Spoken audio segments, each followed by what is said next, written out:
Hello everyone. This is Flixu here and today we'll be talking about a film called Avenue 5. Be ready for some spoilers ahead. The luxurious spacecraft Avenue 5 is scheduled to travel around Mars and Saturn for 8 weeks. The spacecraft, which is owned by eccentric millionaire Herman Judd, is now carrying more than 5,000 wealthy passengers who are all eager to see the solar system. The Avenue 5 space crew, which is commanded by an accomplished American captain named Ryan Clark, is regarded as the greatest in the world. Additionally, Avenue 5 has an enormous supply of oxygen that may last for up to 3 years and an impenetrable barrier that shields the passengers from dangerous radiations. However, one day, as a result of a dumb mistake, the destiny of the 5,000 passengers is in jeopardy. Judd, the proprietor and notoriously immature person, wants to break a record by hosting the biggest yoga class ever.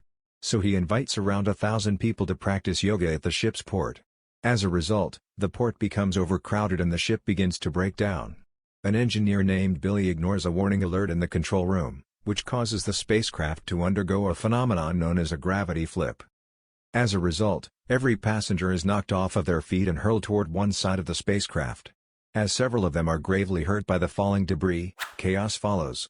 After many minutes of this, the engineer from earlier, Billy, ultimately manages to handle the situation by actuating a lever. Finally, the spacecraft experiences gravity again, but Joe, another engineer who is outside fixing something, perishes. Following the incident, Captain Clark issues a warning and urges everyone to remain calm. He further affirms that the matter is under control and that the shaking was only a small inconvenience. But he had no idea what was going to happen to him and the Avenue 5. Following the news, the engineer Joe is already dead, but Clark continues attempting to reach him. Billy approaches him just then and gives some terrible news. She begins by stating that the spacecraft would undergo a knock-on impact as a result of the 5,000 individuals colliding with one side of the craft.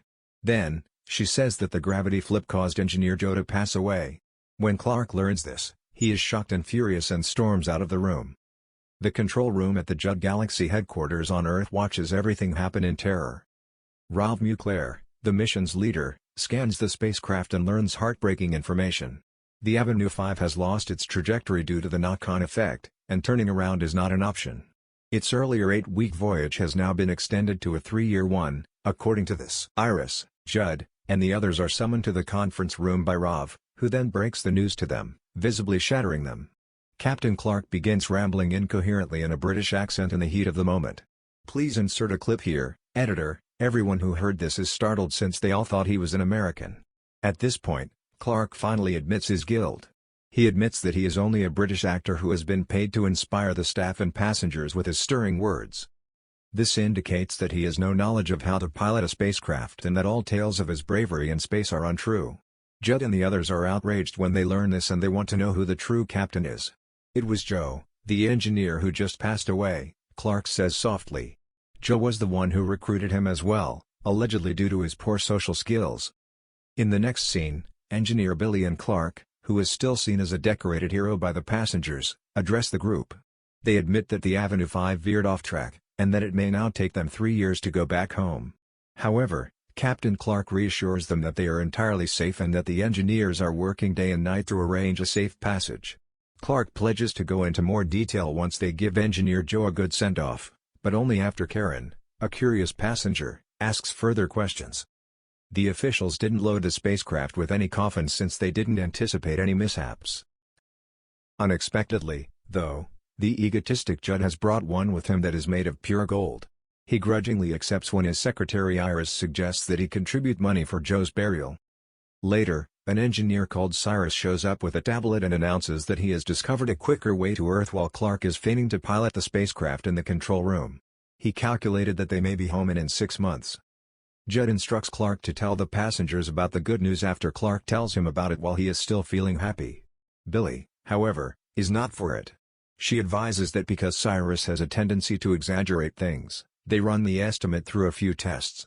Unfortunately, Clark had informed Karen, the chatterbox, who then told everyone about the information. Later, Billy approaches Clark and cautions him that the coffin is overly heavy and may create issues during engineer Joe's burial service, but he brushes her off. The coffin is eventually sent into space, but because of its enormous weight, it begins to rotate the spacecraft's orbit. Engineer Joe's casket will now go with them everywhere they go. The mission leader, Rav, is meeting with NASA somewhere on Earth to persuade them to send a rescue mission. Rav phones Judd shortly after and asks him to describe the horrific scene on board the Avenue 5.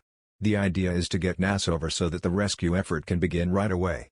Sadly, the haughty Judd claims that his team has already discovered a cure, and they will return in only 6 months. He then ends the communication by cursing at NASA and telling them to frick off.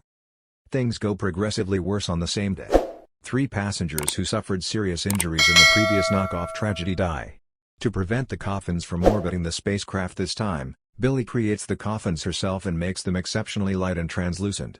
The burial service proceeds as normal, but just before the coffins are set to be launched, Rob briefly reduces the gravitational force within the spacecraft. The passengers still float in the air for a time even though this doesn't send them falling as it did previously. The coffins are transported outdoors slowly since they don't have enough electricity for the launch.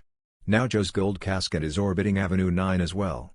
The only distinction is that since these 3 coffins are translucent, it is easy to see the bodies within.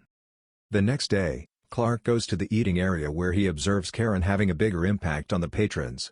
Additionally, he observes that Matt Spencer, the current director of customer relations, is just exacerbating the issues already present. As a result, he chooses to invite Karen to his office so they may have a productive meeting. Later, over a glass of wine, the two discuss current events. Unfortunately, Clark still loses control and begins speaking with a British accent. He ultimately comes clean and admits that he is not a captain once his cover is shattered.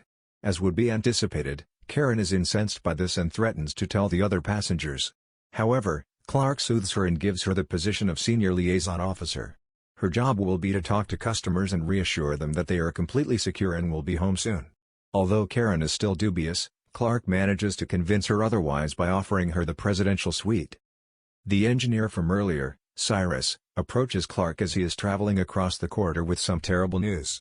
He admits that his previous estimate of the spaceship's weight was incorrect, which is why his prediction of a 6-month return was incorrect.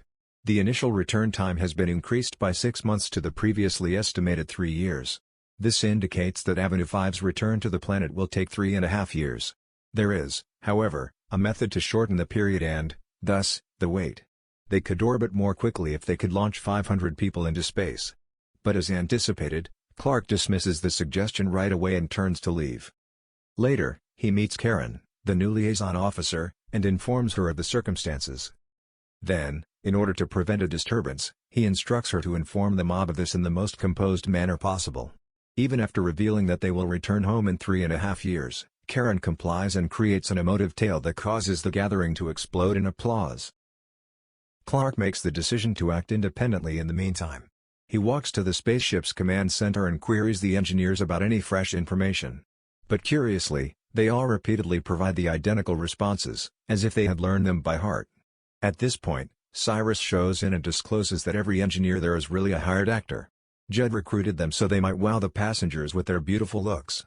When Clark hears this, he gets enraged and screams in British once again, exposing himself in front of the actors. After he finishes his tantrum, Billy pulls up the carpet and unlocks a little entrance to a claustrophobic cellar. There, a number of individuals may be observed using computers. Billy admits that they are the spaceship's genuine engineers. She and Cyrus, who have been operating covertly from the first day, are also on their squad. The discovery sends Clark into a further state of uncertainty, and he begins to question if Avenue 5 is really genuine. He goes to the basement in the next scene and drinks some beer with the guys. To his astonishment, despite the dire circumstances they find themselves in, they look like laid-back individuals who are still laughing and joyful. Judd later throws a party in his suite to lighten the atmosphere. He is joined by Karen, Clark, and Iris, and the 4 of them begin formulating ideas for a PR plan. They wish to convey to those on Earth that they are secure and have happy lives. Clark and Iris come up with clever ideas, but Judd, being Judd, rejects each one and suggests that they take a photo with the children next to the wetsuit section instead. The spacecraft's radiation shield is located in this compartment, which also offers the finest view of outer space. What make up the shield's parts? Well, that is just human waste. Numerous people, especially children, rush to the location right away in search of the ideal shot. Judd asks for someone to approach and touch an arbitrary button to further enhance the realism of the situation. Frank, Karen's wife, volunteers and completes the task. Unfortunately, they travel past a random star at the same time, whose gravitational attraction causes the turd shield to tear. As a result, human waste leaks out at an alarming pace. Now, if it is not promptly halted, the oxygen level will drop and everyone will die. Captain Clark is still seen as a hero by the passengers, so they urge him to go and solve the issue. With nothing else to do, he unwillingly consents. As a result, the engineers outfitted him with a spacesuit, equipped him with a comm, and launched him outside the spacecraft. As the people on Avenue 5 and the rest of the world intently observe, Clark continues to drift erratically since, of course, he lacks any relevant experience. He still manages to go to the location where the turd shield has burst with the aid of some guidance from the experts. Now all he has to do to halt the overflow is turn the lever. But since the lever is stuck closed and there is a lot of pressure all around from the effort used to expel the feces, the operation is not simple. Fortunately, Billy shows there as well, and the two of them successfully shut the lever to halt the overflow. To the chagrin of Billy, who was also equally helpful, the whole globe explodes in applause, and Captain Clark becomes an overnight superstar. This prevents the disaster, but the human waste that was sent into space has now begun circling the spacecraft as well. Avenue 5 was slated to have a midway home party that evening to celebrate the conclusion of their 4th week in orbit. Since the resources for the party are already reserved and they plan to remain for the next 3.5 years, they choose to have a 145th way to home celebration instead. To lighten the atmosphere, a stand-up comedian called Jordan is introduced on stage, but all of his jokes are either terrible or the audience cuts him off. Frank, Karen's husband, is being threatened by other passengers because they think that he pressed the button that started the whole excrement event. Frank is practically in the middle of the mob. They demand that he be expelled from the spacecraft, and Judd, who is intoxicated, joins them in their demands. Soon, several security personnel show in and eject Frank against his will. It seems as if they're really going to eject him from the spacecraft. Karen implores Judd to refrain from doing it, but he is unreceptive. Fortunately, Clark, who is now a highly respected man, enters the stage before Frank is fired and exhorts the audience to maintain their composure. He then explains to them that the gravitational attraction of a neighboring star, not Frank, was what brought about the catastrophe. He tells Judd to bring Frank back, and Judd agrees after hearing him out. Soon after being freed from detention, Frank gives Clark a punch to the jaw rather than saying thank you. He has apparently begun to believe that the captain has been having an affair with his wife since they are always together. Rav, who is now on Earth, sees video of the celebration and is optimistic that everyone will survive. She meets with the President of the United States to ask for assistance as the episode comes to a conclusion. What do you think of this movie, guys? Tell me in the comments section below. Please hit like if you like my videos and subscribe for more. Next time, I'll see you all.